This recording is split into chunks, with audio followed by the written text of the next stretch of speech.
E aí, pessoal, sejam muito bem-vindos a mais um vídeo aqui no canal Contextologia.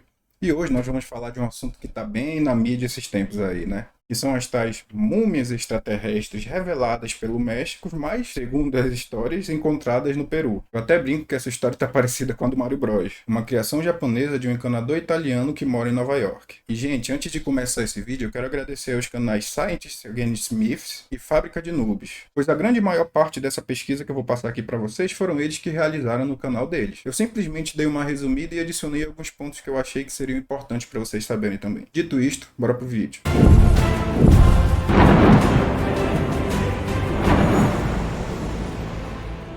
Então, gente, para quem não sabe, nessa quarta-feira, dia 13 de setembro de 2023, foi realizada uma audiência pública no México a respeito de objetos voadores não identificados. Gente, só a título de curiosidade, a pessoa que armou toda essa audiência e ajeitou tudinho ali por trás foi o jornalista mexicano Jaime Maussan, que inclusive trabalha para o History Channel apresentando a série Expedientes Secretos. Sim, é o History Channel, aquele mesmo do Alienígenas do passado. Pois é, só para aí já dá para ter uma ideia, né? Mas vamos indo. Eles começam a audiência apresentando alguns vídeos de supostos OVNIs e algumas evidências, né, que eles tentam afirmar para comprovar suas teorias. Então, ali pela metade da audiência, ele diz que vai apresentar uma coisa que pode mudar o mundo. Então, ele traz dois caixões de madeira, na verdade, eram duas caixas de madeira com tampões, né? Onde cada uma dessas caixas continha dentro, segundo ele, uma criatura que era de origem extraterrestre. Então, eles vão ali mostrando alguns slides e algumas imagens de supostas análises e exames feitas nessas múmias, que na verdade não são múmias, tá, gente? Elas estariam, na verdade, petrificadas. Se fossem reais, a gente vai ver aqui muito bem que não são, mas se fossem o estado ali, não seria de mumificação e sim de petrificação, ou seja, quase uma fossilização. As duas criaturas seriam mais ou menos 60 centímetros de altura e realmente possuíam esqueletos com ossos reais dentro. Outra característica bastante estranha das criaturas era que elas tinham apenas 3 dedos nas mãos.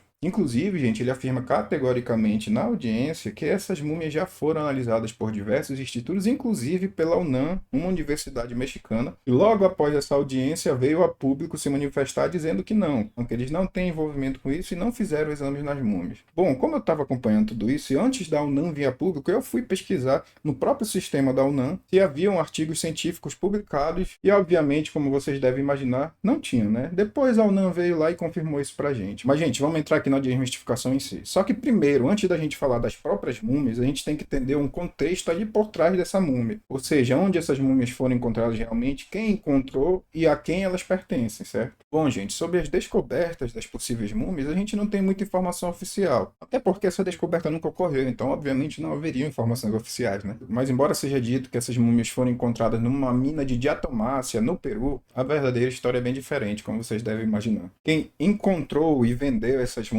foi um rapaz chamado Leandro Benedicto Rivera Sarmiento. E, gente, uma rápida pesquisa nos Google já nos mostra o passado desse rapaz. Ele já foi preso diversas vezes, inclusive por falsificar dinheiro, por falsificar múmias e artefatos arqueológicos e outros tipos de crime. Bom, então a gente sabe que quem vendeu essas múmias foi o tal do Leandro. Mas quem comprou? O tal Jaime Maussan, o ufólogo mexicano que trabalha no History Channel que eu falei para vocês ali no início. Então, gente, essas duas múmias, que não são de agora que são conhecidas, tá? Elas já são conhecidas dali pelo menos desde 2016 ou 2017. Inclusive, existe o episódio de uma série na Gaia TV, onde a capa do episódio são exatamente essas duas múmias. E, galera, elas têm nome, tá? Existe a família, que são 3 mumiazinhas pequenas desse tipo. Existe a Josefina e o Alberto, que são exatamente essas duas que a gente está mostrando para vocês aí na tela, que são as que foram apresentadas ontem pelo pessoal do México. E existe também a Maria, que é aquela múmia em estado fetal, que ela é um pouco maior, já foi comprovada ser falsa. Inclusive, como eu já falei para vocês no início, quem falsificou aquela foi o mesmo rapaz que falsificou essas duas aqui, o Leandro Sarmiento. Mas a gente vai chegar lá, a gente vai linkar tudinho isso aí até o final. Por enquanto, basta entender o quê? Que esse Leandro Sarmiento já foi preso por várias vezes, inclusive ele leva o título de ruaqueiro. E o que é um ruaqueiro? Ruaqueiro é exatamente um termo mexicano para alguém que faz o que esse cara fez. Rouba artefatos e restos humanos e altera, transformando ali a anatomia daqueles seres para que eles se tornem mais atrativos para compra, obviamente, né? Eu vou botar aí na tela só 3 das dezenas de manchetes que a gente encontra no nome do Leandro na internet, inclusive em jornais, tá? Todos ligados a esse tipo de crime de roqueiro, ou seja, profanador de artefatos arqueológicos. Bom, gente, tendo resumido esse contexto por trás das múmias, vamos passar agora para a análise das próprias múmias em si.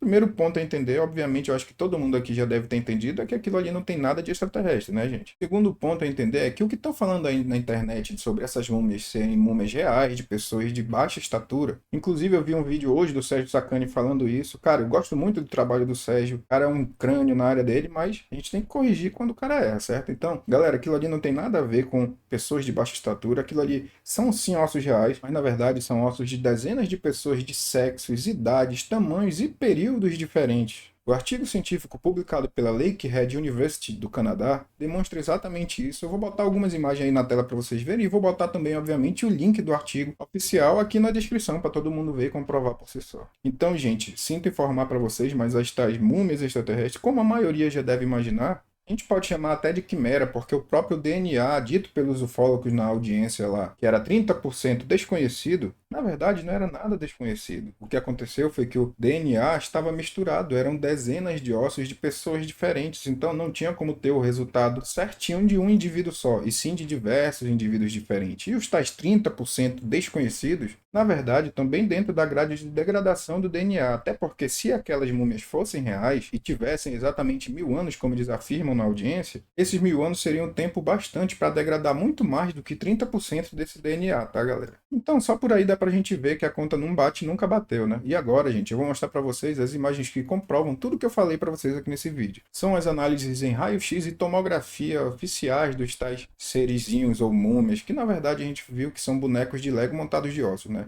Vamos lá para a tela do computador. Bom, gente, agora nós estamos na tela do computador e eu vou mostrar para vocês qual é a disposição dos ossos de uma mão humana comum.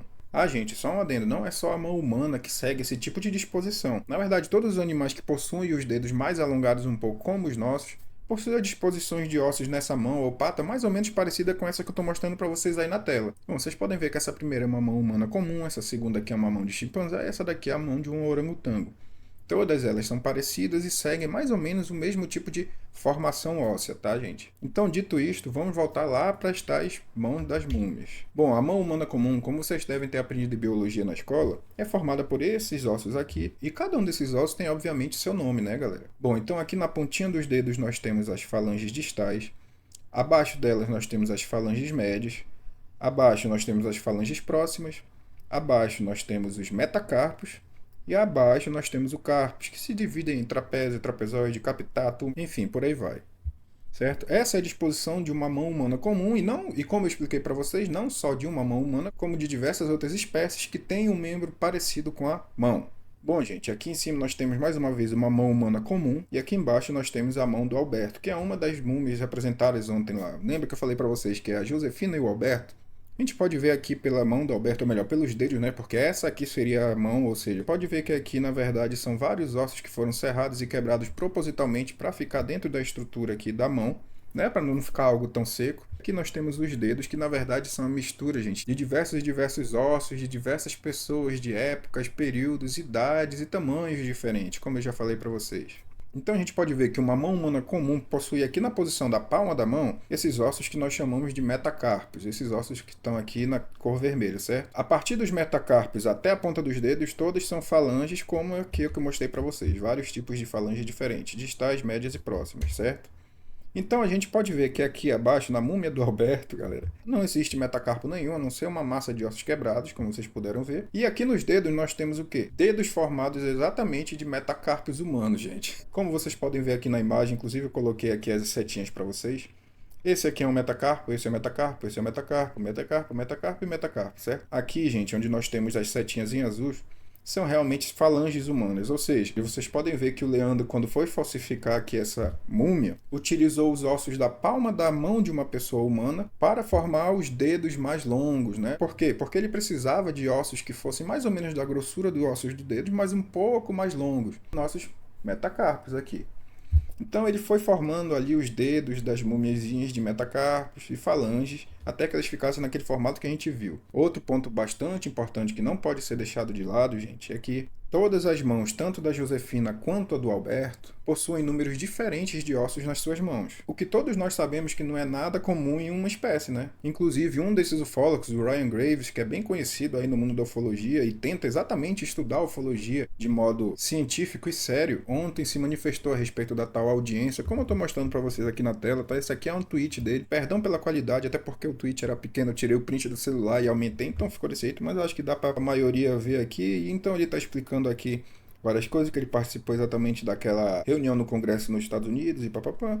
E aqui ele diz que é uma grande pena, né, que a demonstração de ontem foi um grande passo para trás, né, para esse tipo de assunto, ou seja, ele realmente está dizendo aqui que ontem, em vez dos mexicanos ajudarem a ufologia, eles acabaram fazendo ela dar um passo para trás. Mas o importante, gente, é que vocês estão vendo aqui que os próprios ufólogos sérios não estão contentes com isso. Eles mesmos estão achando isso uma babaquice, galera. Mas voltando aqui para as imagens de raio-x e tomografias das tais múmias, essa daqui é a mão do Alberto, aquela primeira que eu mostrei para vocês aqui, tá, gente? Toda formada de metatarsos, onde os dedos são formados de metatarsos e falanges. E vocês podem ver que bem aqui tem um ossinho que não está azul e nem está vermelho, ou seja, ele não é uma falange e também não é um metacarpo, certo? Então por que será que esse ossinho não está vermelho? Vamos ver aqui. Bom, gente, esse é o motivo por aquele ossinho não estar vermelho. Ele está amarelo exatamente porque ele representa a cor de outro membro. Ou seja, como vocês podem ver, esse daqui é um osso que tem no meio do nosso pé, chamado de metatarsis, um osso do centro do pé. E foi exatamente utilizado aqui, onde seria a primeira falange, ou seja, a falange próxima. Enfim, eles estavam utilizando o que dava certo para chegar ao tamanho que eles queriam, tá, gente? Então, a gente pode ver que o nosso ETzinho aqui não só tem ossos de pessoas diferentes, quanto também de órgãos do corpo humano diferentes. Além dos dedos da mão deles serem formados de metacarpos e falanges, também são formados de metatarses, um osso do pé humano. Então, galera, vocês podem ver que esse aqui é realmente um bonequinho todo montado, um tipo de Frankenstein de ossos humanos, como eu já venho explicando aqui para vocês. Mas vamos passando aqui. Então, aqui a gente pode ver os tais ossos aleatórios cerrados que foram propositalmente colocados nessas posições aqui para aparecerem, para darem formato do pulso e da mão. Ele não teria movimento nenhum da mão, até porque os ossos estariam todos quebrados. Na verdade, isso aqui não é quebrado, tá, gente? Alguns deles estão cerrados e outros estão quebrados, como esses aqui. Mas vocês podem ver que a própria disposição das posições dos ossos não encaixa. Ou seja, gente, se isso daqui fosse a mão de um bicho, ela seria uma mão toda torta, que não teria movimento, inclusive seria toda atrofiada. Não teria nem porquê ela ter crescido desse jeito. Se esse ser fosse um ser real e desde pequeno tivesse essa disposição aqui, essa mão não teria crescido, ela teria atrofiado, que nem a gente sabe, a gente já viu em algumas pessoas e animais que nascem com problemas assim, então totalmente fake, né? Mas vamos continuar aqui. Agora, o crânio sim é um grande mistério. Mentira, né não, gente? Na verdade, é bem sabido que isso daqui é simplesmente um crânio de lhama, onde é cerrada aqui a parte desde o focinho, aqui na verdade desde o maxilar até a ponta do focinho é cerrada, certo? Vocês podem ver que aqui é a tal cabecinha do ET, tá aqui o resto do corpo, certo? E aqui essa parte da frente é esculpida para aparecerem olhos, bocas e nariz, obviamente. A parte de trás é cerrada e fica com essa aparência aqui que parece realmente uma criatura de outro mundo. Mas na verdade isso aqui já é uma técnica conhecida de falsificação inclusive não só de falsificação, mas também de arte. Existem artistas que utilizam-se exatamente de ossos de animais para formarem e produzirem suas esculturas e afins. Que burro esse Edson comparando a estrutura óssea de extraterrestres com a de humanos para comprovar que são falsos. Pessoal, eu também pensaria isso se não houvesse um artigo científico publicado pela Lakehead University do Canadá, tratando exatamente sobre as análises oficiais sobre esses tais serezinhos, que eu já mostrei para vocês que são falsos. Bom, e eu vou estar deixando o link aqui do artigo na descrição para vocês, obviamente. É um artigo bastante extenso, nem tanto, mas dá para dar uma lida, dá para dar uma estudada. É em inglês, tá, gente? Para quem não entende, dá para usar o Google Tradutor, qualquer outro tipo de tradutor que tem aí pela internet. Nós temos aqui, inclusive, contagens de cromossomos, tá, gente? Vocês podem ler tudo direitinho aqui, obviamente, certo? Daqui eles têm diversos gráficos de análise e falsibilidade de DNA, tá, gente? Não é todo mundo que vai entender como ler esses gráficos aqui, mas se vocês quiserem eu posso fazer um vídeo explicando para vocês. Não é o assunto do vídeo aqui, então a gente não vai focar nos gráficos de falsibilidade e vamos focar exatamente aqui no resultado da pesquisa, que como a gente pode ver que há evidência de contaminação de DNA, é óbvio, né, gente?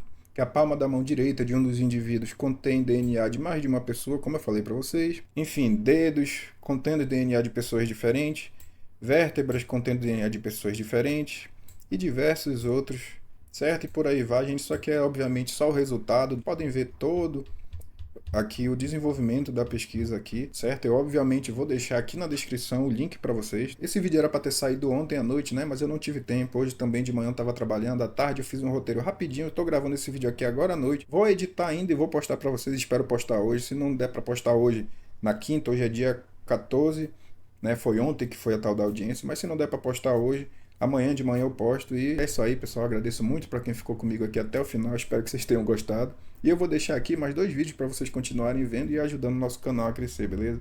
Valeu, pessoal. Até o próximo vídeo.